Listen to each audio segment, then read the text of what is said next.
Olha, quando a gente pensa em romantismo em Portugal, é fácil cair na ideia de que foi só mais um estilo literário. Mas a verdade é que foi muito, mas muito mais do que isso. Foi, na verdade, uma resposta quase que visceral de uma nação inteira a um dos momentos mais caóticos da sua história. É uma arte que foi, literalmente, forjada no fogo da crise.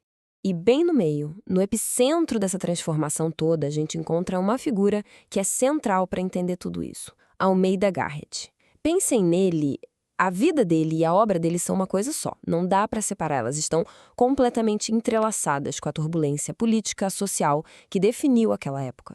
O Garrett, ele não foi só um cara que escreveu sobre a mudança, sabe? Ele foi um dos agentes dessa mudança. Então, isso nos joga direto na pergunta-chave aqui da nossa conversa. Como é que pode, né?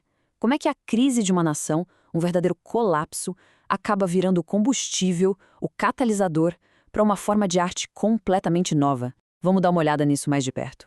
Ok, para a gente conseguir entender de verdade o romantismo português, a gente precisa, antes de mais nada, entender o caos que deu origem a ele. Então, vamos fazer uma viagem no tempo, voltar lá para o comecinho do século XIX, que foi um período de uma fratura profunda para Portugal. E olha, não é nenhum exagero, viu, dizer que Portugal estava literalmente à beira do abismo. O país estava lidando com ameaças de fora e, ao mesmo tempo, com uma fragmentação interna tão grande que abalou os próprios alicerces da identidade nacional. O que essa linha do tempo mostra pra gente é uma verdadeira espiral de crises, uma coisa atrás da outra. Pensa só. Primeiro, em 1807 vem as invasões francesas que forçam a família real a uma fuga, que foi, sejamos sinceros, humilhante para o Brasil. Aí, em 1820, explode a Revolução Liberal lá no Porto, tentando modernizar o país. Só que olha que ironia. Isso acaba acelerando a independência do Brasil em 1822. E isso foi um golpe econômico e talvez mais ainda, um golpe no orgulho nacional sem precedentes. E como se não bastasse, para fechar a conta, veio uma guerra civil violentíssima que simplesmente rasga o país no meio, colocando liberais contra absolutistas. É nesse cenário, nesse caldeirão, que Garrett e a geração dele foram forjados. Bom, e aí, no meio dessa nação completamente despedaçada, o que os românticos fazem? Eles começam a procurar um novo tipo de herói. Precisavam de um novo espelho para a alma portuguesa, que estava em frangalhos. E eles não só encontram esse herói, eles, na verdade, o reinventam. Até então, a figura dominante, claro, era Camões, o autor de Os Lusíadas. Ele era o símbolo da glória do império, dos grandes feitos, das navegações, enfim, de um Portugal que era triunfante, que tinha certeza do seu destino. O problema? Esse Portugal não existia mais. Camões era o herói de uma nação que tinha ficado no passado. E é aqui que está a grande sacada, a genialidade da Operação Romântica. Eles não jogam Camões fora, de jeito nenhum. Eles o ressignificam. O Camões que o Garrett nos apresenta no poema dele, de 1825, não é mais o poeta da glória. Ele se transforma num arquétipo do gênio que sofre, do exilado que ninguém entende. A vida trágica de Camões passa a ser lida como uma grande metáfora da própria nação. E desse jeito ele vira um espelho, mas não o espelho da glória que passou, e sim da angústia do presente. Então, o ponto crucial é exatamente este. Sofre o homem, sofre a pátria. A dor do artista e a dor da nação se tornam uma coisa só. Para os românticos, a experiência do indivíduo, a angústia do poeta, o exílio dele, tudo isso era uma alegoria, um reflexo direto da tragédia que Portugal, como um todo, estava vivendo. Falando nisso, vamos focar um pouco mais no próprio Garrett e em como a vida dele é a personificação perfeita dessa fusão entre arte e política. O caminho que ele percorreu, a biografia dele, é basicamente um mapa das batalhas daquela época. A decisão de Garrett de abraçar o liberalismo custou caro para ele.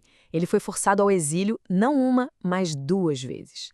Só que o que deveria ser uma punição acabou se tornando sua grande universidade, tanto política quanto estética. Foi lá no exílio, na Inglaterra e na França, que ele entrou em contato direto com as ideias do romantismo europeu. Mas ele não só absorveu essas ideias, ele as adaptou, transformou tudo aquilo num verdadeiro arsenal ideológico para lutar pela construção de um novo Portugal. Um Portugal com Constituição, um Portugal livre. E isso é absolutamente fundamental para a gente entender o papel do intelectual liberal no século XIX.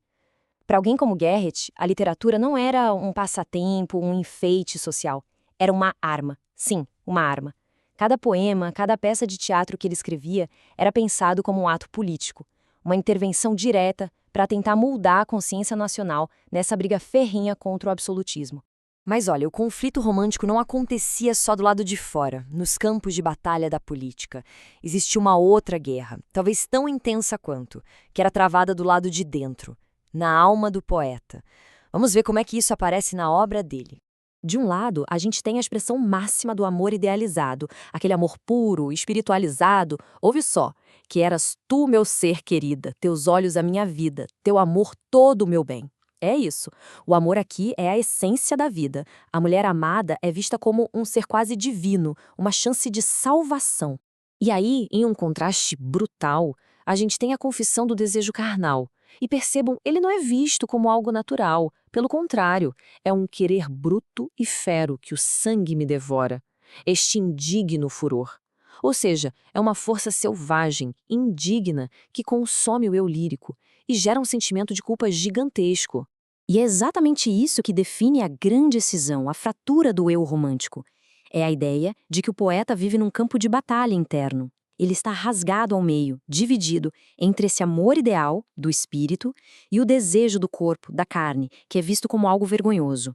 E como essa tensão nunca se resolve, ela se torna a fonte de toda a angústia, de todo o sofrimento do herói romântico.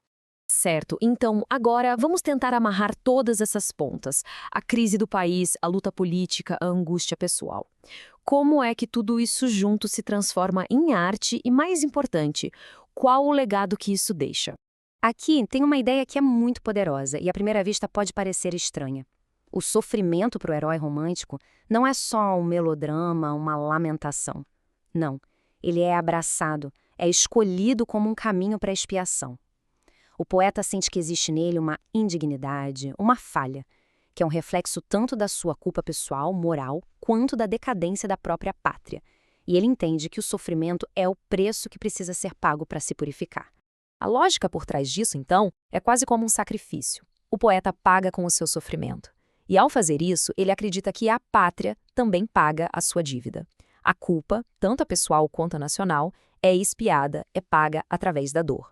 E só depois desse processo de purificação pelo sofrimento é que os ideais de liberdade e de pureza podem finalmente ser alcançados. É uma crença muito forte no poder redentor da dor. E a gente termina com uma provocação para todo mundo pensar. A história do romantismo em Portugal, que nasceu do puro caos, da guerra, do conflito interno, nos força a fazer uma pergunta, né? Será que a arte mais duradoura, aquela que realmente marca, pode nascer só da calmaria, da estabilidade? Ou será que ela precisa de alguma forma do abalo, da crise para existir? Fica aí a reflexão.